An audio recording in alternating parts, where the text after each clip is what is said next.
vídeo será exibido um trecho do documentário The Biblical Plagues, de Gabriela Wingler e Sandra Papadopoulos. O documentário foi produzido pela Taglight Media, distribuído em 2009 nos canais fechados e exibido numa versão em espanhol na TV 2 em 2010.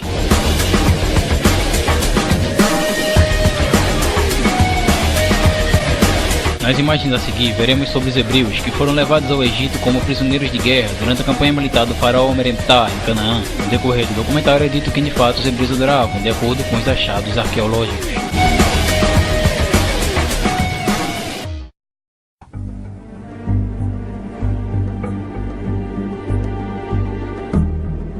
A finales del siglo XIII a.C., aparece por primera vez el nombre de Israel en la estela de la victoria del faraón Meremtah, entre la lista de pueblos sometidos en la campaña de Canaán. Israel ha sido devastado y no tiene más semillas, dice la inscripción. Las palabras exactas no dejan lugar a dudas, se refieren a un pueblo, no a un país. El faraón Meremtah se había adentrado en las salvajes regiones montañosas de Canaán, pero no encontró soldados, solo granjeros. Nómadas que se habían asentado y unido a otras pequeñas comunidades desde el siglo XIII a.C. Sobrevivían cultivando maíz y criando algunos animales. Eran el embrión de una nueva sociedad independiente que acabaría convirtiéndose en los reinos de Israel y Judá. Hoy en día, los estudiosos saben cómo vivían los primeros israelitas.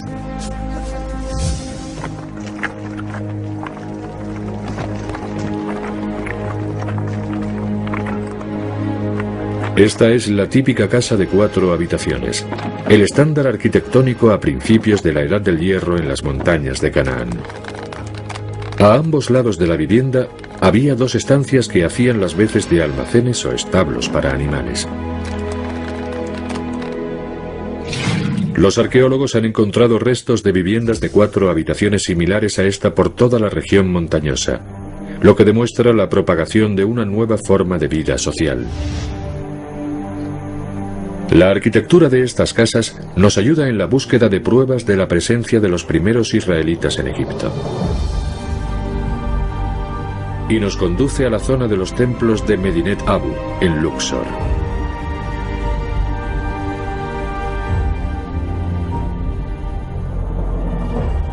Generaciones de faraones construyeron aquí sus templos funerarios.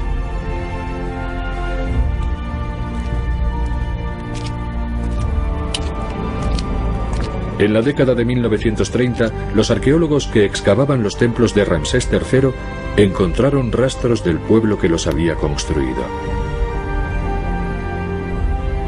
Prisioneros de guerra llevados a Egipto como esclavos.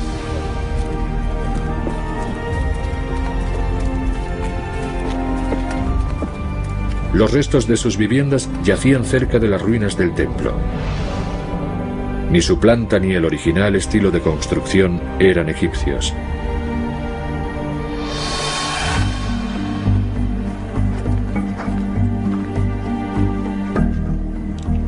Manfred Wittak revisó la documentación de sus predecesores.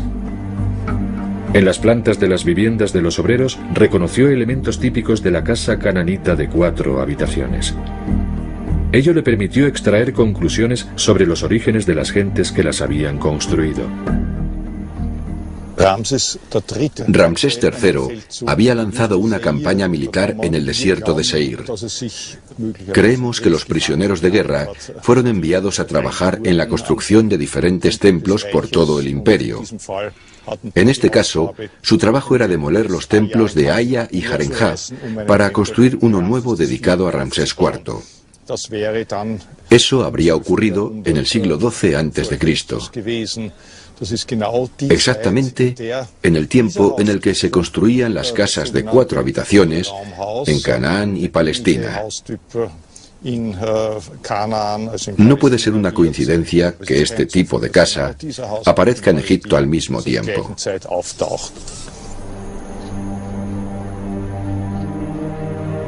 El descubrimiento de estas casas en Medinet Abu es una indicación de que estos pueblos de Canaán estaban en Egipto como esclavos. Entre la lista de los pueblos derrotados que se puede leer en los muros del templo hay una discreta inscripción que se refiere al pueblo de la Biblia. Grabado en piedra aparece el nombre de Yahu, que más adelante se convertiría en Yahvé, el Dios del Antiguo Testamento. Los pueblos que adoraban a Yahvé eran nómadas. Se llamaban a sí mismos los beduinos Sasu de Yahu. En las representaciones de su captura por las tropas del faraón Meremtah en el templo de Karnak encontramos imágenes de los Sasu, el pueblo que posteriormente se uniría a la creciente comunidad de Israel. Hoy podemos decir que el nombre de Yahu designa a este grupo nómada, así como a la región en la que pudieron asentarse, y también al Dios que adoraban.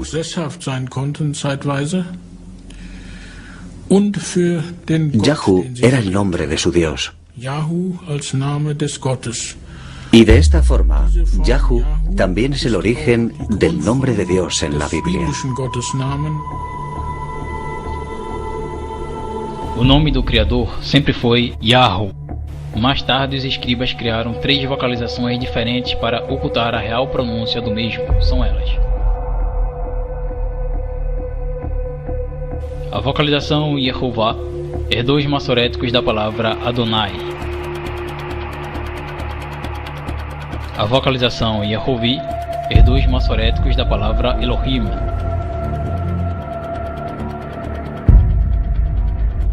A vocalização Yahvé herdou os massoréticos da expressão Hashem.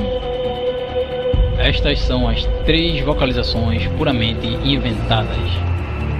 As falsas vocalizações Yehová e Yehovi, ao serem lidas no texto hebraico pelos adeptos do judaísmo, são pronunciadas respectivamente como Adonai e Elohim, fazendo com que o nome do Criador não seja pronunciado, e a camuflagem dos atributos mantém o texto adulterado. Vejam este verso do livro de Yeshayahu, Isaías, onde o tetragrama Yod-He Vav-He é vocalizado com as formas Yehová e Yehovi no mesmo. Vejam só que absurdo. Criaram 2 nomes, uma hora Yehová e na outra Yehovi. Quando o tetragrama é precedido pela palavra Adonai, então os escribas o vocalizam como Yehovi. Já quando o tetragrama não é precedido pela palavra Adonai, os escribas o vocalizam como Yehová. Portanto, os próprios textos hebraicos comprovam as adulterações dos escribas, os quais puseram vocalizações tendenciosas para ocultar a real pronúncia do nome do Criador. Já a falsa vocalização Yahvé, vulgo Javé, apesar de não estar presente nos textos hebraicos, herdou os massoréticos da expressão Hashem, que significa o nome, e que é usado largamente no cotidiano do sistema religioso.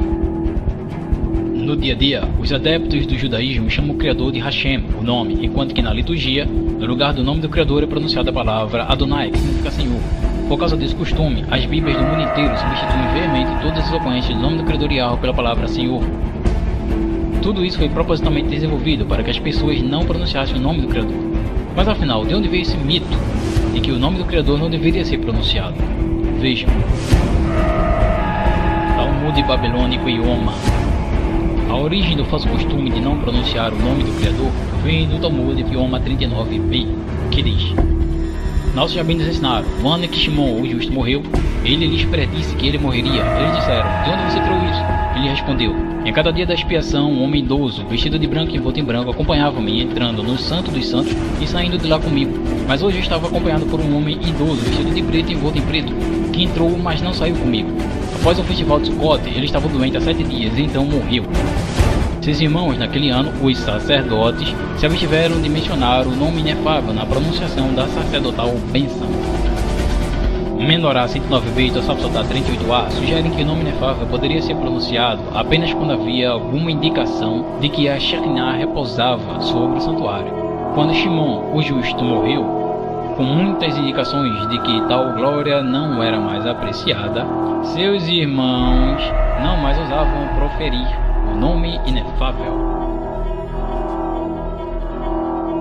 Ou seja, o mito de não se pronunciar o nome do Criador surgiu quando os sacerdotes de uma hora para outra resolveram por si mesmos ocultar a pronúncia dele. Tudo isso encontra-se registrado no Talmud, que é o comentário rabínico do Tanakh, do Testamento. Portanto, vemos nitidamente que não há respaldo escritural para que o nome do Criador Yahweh não seja pronunciado.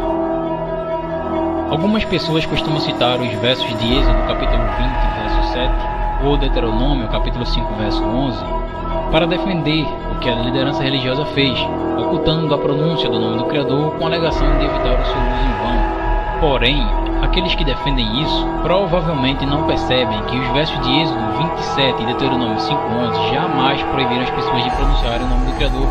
Outra coisa, a tradução devidamente contextualizada dos versos de Êxodo 27 e Deuteronômio 5:11 nos revela que a expressão hebraica Lashav, que está presente em ambos os versos, não possui o significado de em vão, como vemos hoje nas traduções de várias Bíblias.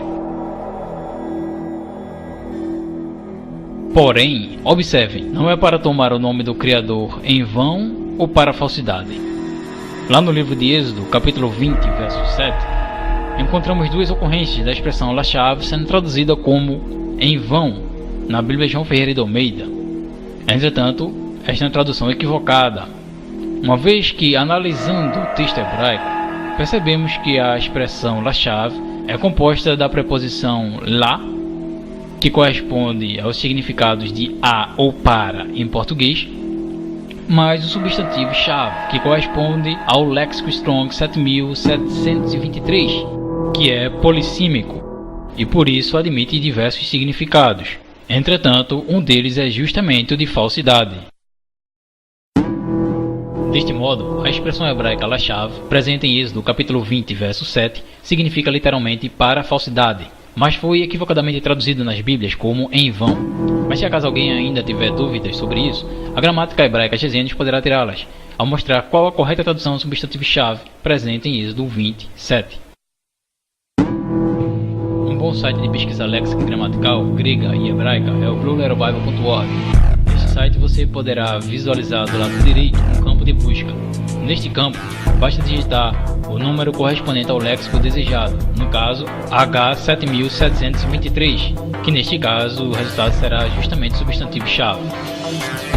Aqui estão listados todos os significados do substantivo-chave, que corresponde ao léxico 7723. Este substantivo, em Êxodo 27, significa falsidade. Observem a definição do léxico Strong, que escreve falsehood, que traduzido significa falsidade. O léxico Gesenius nos apresenta ainda mais detalhes sobre o substantivo-chave, chegando a citar o próprio verso em questão, que é o de Êxodo, capítulo 20, verso 7, mostrando claramente que o significado do substantivo-chave no mesmo é o de falsidade. É isso, pessoal. Obrigado por assistirem. Paz a todos.